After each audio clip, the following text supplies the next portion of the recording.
Hello and welcome to another late night edition of 0 to 60. The car is up in the air, but we're nearly ready to start it. I'm gonna start it in this video, well, hopefully. So, the plan today, I've been in this shed since 2:30. It's just gone 8:30 now, so what's that, 6 hours just to put the subframe back on? Kind of crazy, but I want to give you guys a few things, well, a bit of information that I've learnt whilst doing this. So, basically, yeah, again, the plan. Get the right angle -6 coolant fitting, pop it on, put the subframe back on. I got the coolant fitting, and that did go straight on, although I couldn't find my cutting tool to cut the hose. That was a bit of a nightmare. But then I went to fit the engine mount. So the engine mount was the next part to do, and it come apart. How good's that? Yeah, that's about 2 years old, that one. In fact, I've got to be honest, I did drop it, but that's why it broke. But that meant I had to go and get another engine mount. Luckily, we had one in stock. 0to60.com. Yeah, so then I got this piece back in and good to go. Now, Adam did warn me about alignment for the engine mount, and I'm a bit lazy when I do the 17 or the twin turbo installs. I will leave that bolt done up on this bracket. So the engine mount's actually done up, and then I do the subframe up. The way I do that, I get the subframe about an inch away and then start these two holes, and then you can actually get in through this gap here, and with my favorite ratchet, which I've left somewhere here, still got the socket on it. With that like that, you can actually do that engine mount bolt up and everything is fine. So we did that, went up with the subframe, all good, everything lined up. Now I am starting to get a little bit worried about clearance. You can see there, the downpipe is touching the side. Well, So yeah, I started to get a bit nervous. I did reclock the turbos like I said I was going to in yesterday's video. Let's bring it down and I'll give you an update from above. There's the dogs going wild. It's just me. Yeah, so I did clock the turbo. I added another few degrees clockwise on the manifold of the turbo, which pulled the downpipe away from the sidewall. When I saw that I had that extra clearance, I thought, you know what? I'll wrap the downpipe again. Just everyone was getting in my ear about melting things, and I had some spare heat wrap, so I've got 2 layers of heat wrap on the top half of the downpipe, and there's pretty good clearance all at the top, so hopefully that helps with any thermal management or anything like that. But let me show you what it's happened. Okay. Lift that up. I think my bonnet struts are going to fail. Yeah, so just to clarify, from what you saw yesterday, I did clock the turbo a little bit more that way and then turned the downpipe that way a bit more, and it has now got another layer of heat wrap. It's probably, I don't even know if it makes any difference layering it. It just seemed like the right thing to do, and yeah, everyone was saying this is going to melt. Although Adam's hasn't melted. We'll see how we go once I wind the power up. So from there, I thought, right, we've got to get all the charge pipes in. Now, top tip, if you are assembling N54 charge pipes, so basically you're connecting the charge pipe to the intercoolers and the intercooler to the outlet, take your time and make sure that everything is perfectly aligned. I've had it catch me out when I first got this car.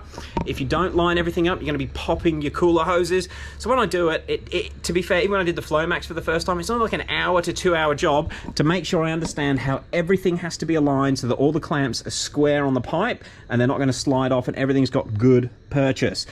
Yeah, this took about 2 hours just to line all the pipes up because we've got some crazy angles, get the intercooler back in and bolted in, and then cool, I'll just drop the thermofan back in. You cannot fit the thermofan in when the charge pipe's on, so I then had to take the charge pipe off. This one is a spiral shape, which sort of, it goes down like that to the original, well, where the intercooler is, and you can see my paint's chipped off already, but just take a moment to appreciate how he's managed to fit that pipe in there. It's crazy. And yeah, can we see it through here? Still got coolant. Oh, fresh coolant. I need to nip that up. Handy little thing, filming. And yeah, hopefully you can see it there, but that is the charge pipe right there. And I don't even know if I'm going to be able to see it, but it is now clamped on to the intercooler. But my God, it is tight. And if you get in this kit, make sure you put the thermofan in before you put the charge pipe in, or else you have to do it twice, as I did. What else can we talk about? Something else that I just let everybody know about. I did go for, I've just put the tile on. I kind of want the Turbo Smart, but that's not mine. That has to go on O'Reilly. And they're like $400. So for now, I'm just going to make do with a tile and we'll save up. And I kind of want a stealth Turbo Smart one, but we'll worry about that down the track. I've still got to order my other charge pipe because that's not my charge pipe. So that coolant fitting is definitely leaking.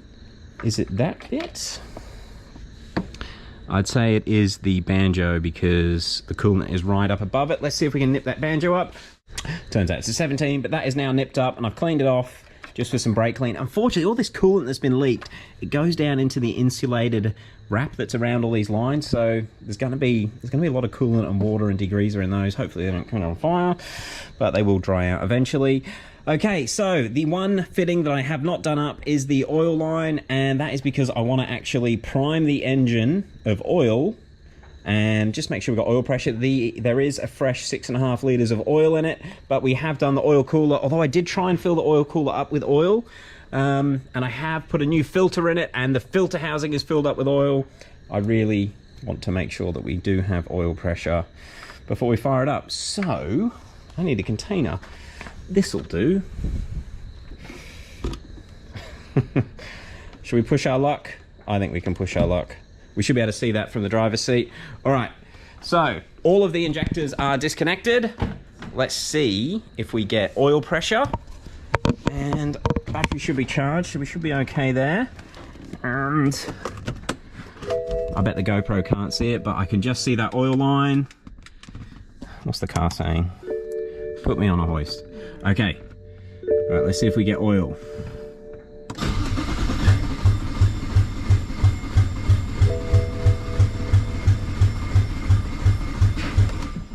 Okay, oil is coming out. That oil looks pretty dirty. Why did the engine sound like that? Well, we got oil. If you could stop now. Might need 2 hands for this. Oh, 1 hand and a beard. Okay. God, that is... All right. Oh, I'm gonna make a mess, aren't I? Please. Okay, I'm just gonna put the camera down for a second, and you'll see me once I've got that oil fitting connected. Okay, oil line is done up. I might change the way that's routed. We could probably route it a bit tidier and come up on the same route as this one. However, for now, I want to start it. I want to see what it does. I have a fire extinguisher. The injectors are still not connected at this point in time. I'm just going to crank it one more time and just let that oil go into the turbo.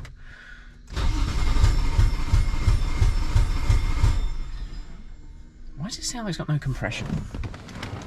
Why are these N54s gonna make me feel nervous all the time? That's a weird sound. Right, injectors getting reconnected. Oh, you guys as nervous as I am? And I'm kind of worried about something catching on fire. There's just so much degreaser and mess, and we've got an open dump. I'm not gonna run it for very long because it might be loud. My original intention was to do a heat cycle, but it's just too late now. All right, let's see if it starts.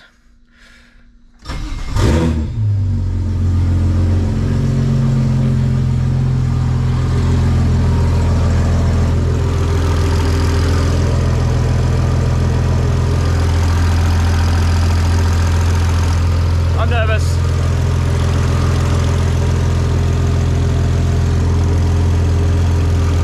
Peeing out coolant, no harsh vibrations. I was really worried about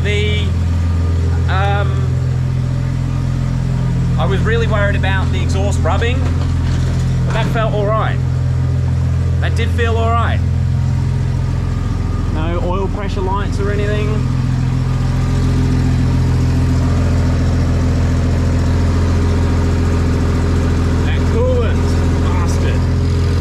Coolant leak, and we got an exhaust manifold leak. That V-band is pissing out. Damn it.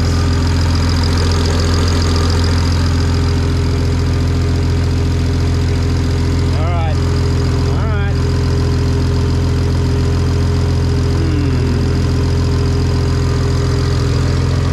Turbo's spinning though.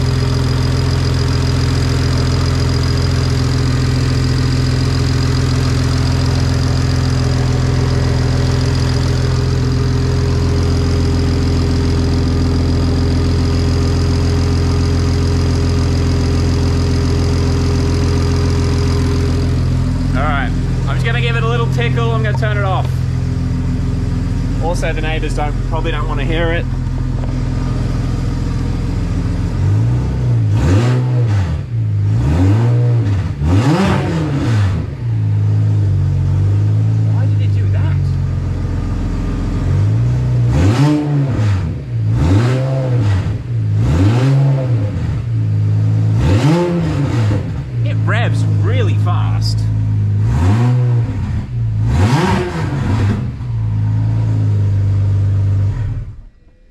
That sounds angry. That sounds really angry. Okay, so we have got a major problem. The turbo is not sealed onto the manifold. Well, in typical fashion, when I need things to go to plan, they have very much not gone to plan. And what I thought would be a 2-day install has now been a week. Can you tell I'm a bit tired? Anyway, when I saw it was leaking that bad, I'm like, something's not right. And I did say in yesterday's video, I was struggling to reconnect or to connect the V-band. Like, it was really hard to hold the turbo, clamp the V-band and do it up. And the reason it was so difficult, and the reason the turbo didn't really want to sit on the V-band, there's no way to easily show you, but the V-band on the manifold is made for a Garrett. It is made for a precision fit Garrett. And unfortunately, the Pulsar is about 0.5 mil smaller. So, in case I hadn't really gotten into it that much, to be honest. Yeah, let me... Right. So we have the issue with lighting. It's going to stay there. Okay, 5th time lucky. So the V-band has this little lip, which the Pulsar flange that is supplied sits in nicely, like perfect interference fit. Not interference, it's just a perfect fit. You can't get it off.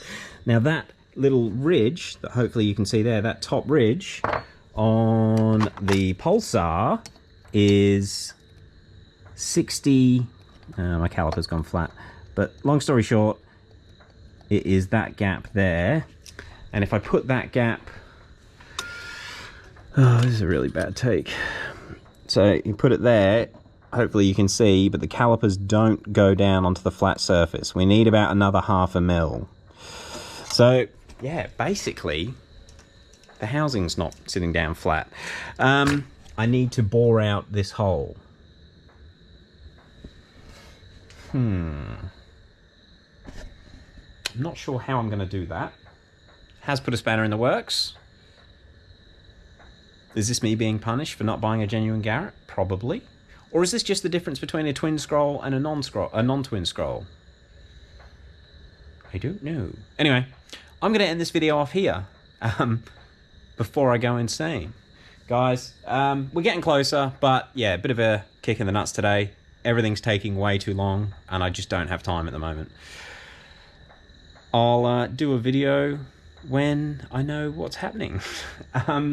Yeah, and you may have picked up on it, but it just didn't sound right when I started it. It did not sound like Adam's car, and it would have been because we had that massive exhaust leak. Bummer. All right. I'll give you an update once I got this sorted.